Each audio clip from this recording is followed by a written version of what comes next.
Hey, welcome back to Creativity Live. And we're taking another look today at the Artist Way. And this is all part of the getting ready for my summer program, which is called Creativity Unleashed, where we're going to be working through this incredible book together. And so today we're going to be talking about the artist date. But let me remind you, if you're interested in being part of our Creativity Unleashed group this summer, it meets June 3rd to August 26th. We're meeting on Mondays, and you can find all about it by clicking on the link right there. And this is especially important for people that are interested in working for the environment, because it's a way to stay energized, to amp up your creativity for coming up with more effective ways to do things, as well as having a vision of what you want the future to be. All right, so let's talk now about artist dates. So artist dates are a really cool part of the Artist Way practice. And I would love to hear in the comments, have you done artist dates? Do you know about this? And basically the idea is that the way that Julia Cameron describes it is that an artist date is a way to fill the well. And if we are, when we're producing art, we are expressing what we have inside. So it's not that we have to figure something else out. Her idea is that these are things that we already have inside of ourselves that we're letting out. Or maybe it's, that we're channeling something that we're letting out. And in order to keep that channel open and to have things to express, then we need to be continually filling the well. And so the idea of an artist date is very simple. The way that Julia Cameron describes it in here is that it's that you block out a time to go by yourself to do something new and fun. And the way to figure out what would that be is that you understand that your artist is a child. So your inner child is your inner artist. And so the idea is, if you want to take your artist out on a date, where would they want to go? Well, where would a 5-year-old child want to go?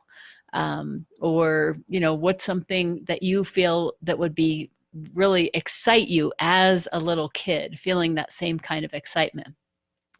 And it doesn't necessarily have to be something really expensive. It could be something that you feel is very luxurious. Julia Cameron gives an example of someone who, for her, luxury is fresh raspberries. So, if you love fresh raspberries, instead of feeling this deprivation, then maybe for your artist date, you go buy yourself fresh raspberries and you sit in the park and eat them and really enjoy them to the fullest. So it could be going to an art museum. It could be taking a walk in a part of your city, your area that you've never been before. It could be driving home a different way. You could go to a restaurant. Maybe you've never had, I don't know, Korean food. And so you go and eat Korean food. Or maybe there's a recipe that you've always been wanting to make. Maybe you've wanted to make homemade cinnamon rolls. So go for it. So the idea is that you take yourself, you put it onto your calendar, and you give yourself this time to go out and fill your well, have these new experiences. And so that it gives you, the other thing she says is that if your art is feeling stagnant, then it's very likely that your life is feeling stagnant as well. So that's the idea of the artist date. I know for me personally, after I started reading this book and started thinking about, okay, am I actually taking myself and doing things like this? It's been so fun.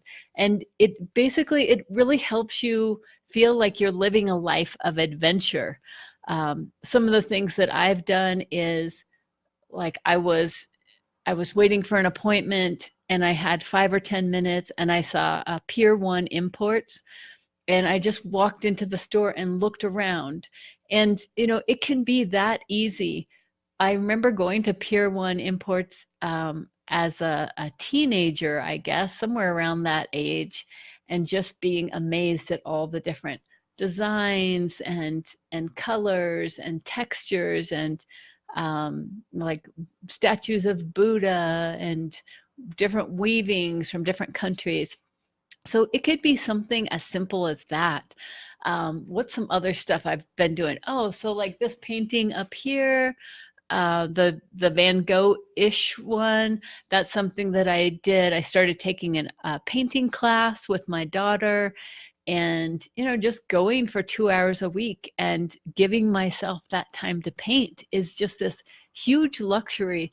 And the crazy thing about it is that painting class, it costs $65 for 10 sessions. And they have a lot of the materials there. So a lot of these things that we think of that are out of our reach, when you assign yourself to go on an artist date, to take yourself out for 2 hours a week to live this life of adventure, to take care of your creative child.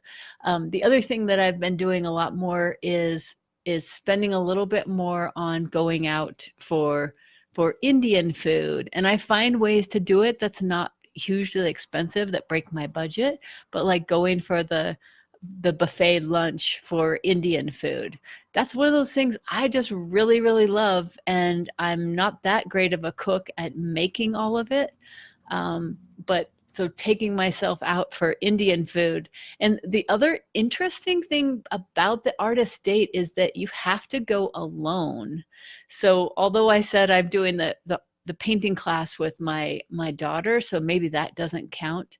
But the artist date itself, you are instructed to do alone. And so like that going out to eat by yourself is kind of crazy, but it's not crazy. I do it all the time, but that instruction part of what I realize is it's making me tune in more to what are the things that I really care about, things that I'm really passionate about, that I'm curious about, that I go and take care of myself.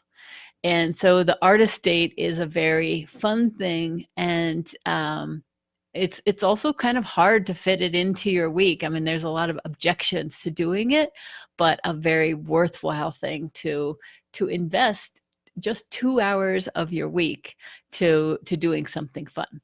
So I'd love to hear in the comments what you think about the artist date, and anything that you have to say about the book, The Artist's Way. And I feel that this whole thing of us connecting to our creativity is so important, and it can be so life-changing to be able to take creative risks and put yourself out there. And that's what we're doing this summer with Creativity Unleashed. So I'd love for you to sign up for that and be one of the few people that are in our group working through this incredible book this summer. Anyhow, thanks again for joining me, and I'll see you back here tomorrow on Creativity Live. Okay, bye.